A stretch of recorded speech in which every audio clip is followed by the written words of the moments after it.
Die Hälfte der Nachspielzeit ist fast rum.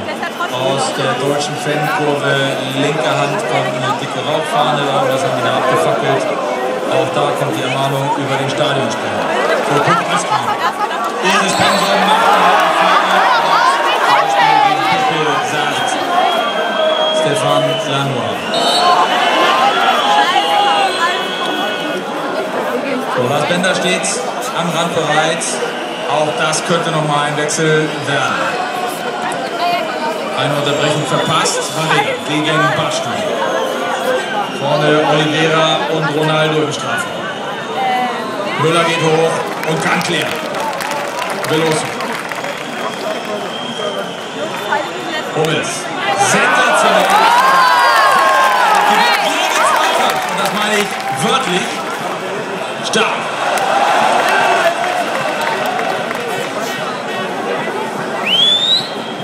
Coutinho.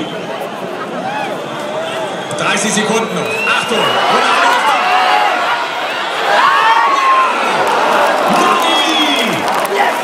Abgeblockt. Auch dieser Schuss abgeblockt.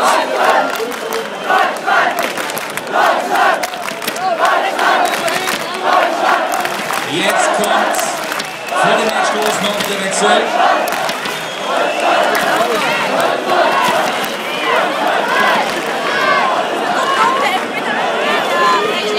Da hatten sie die falsche Nummer. 12 ist ja Wiese, also Thomas Müller. Patschhuber angeschossen. Auch hier Glück für die deutsche Mannschaft. Nachspielzeit ist durch. Aber dieser Wechsel kommt noch und der Eckstoß wird auch noch kommen. Nützt nichts. Müssen wir durch. Müller. Große Steigerung in der zweiten Hälfte. Bender kommt mit Supersprint in den Strafraum rein. Direkt an den Pfosten. Und zwar in die kurzen. Hinten steht Lahm. Los, das überstehen wir noch.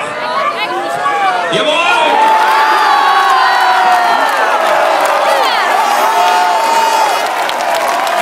Ja, jetzt nochmal eine Verletzungsunterbrechung.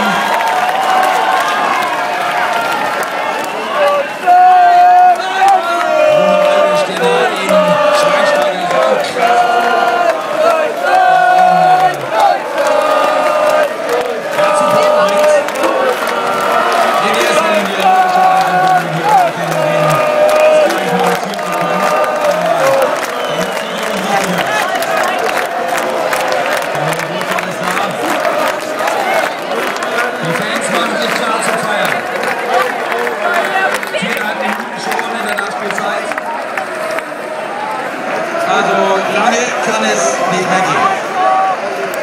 3 Minuten waren angezeigt und die portugiesischen Fans natürlich entsetzt. Da kracht aber wirklich rein.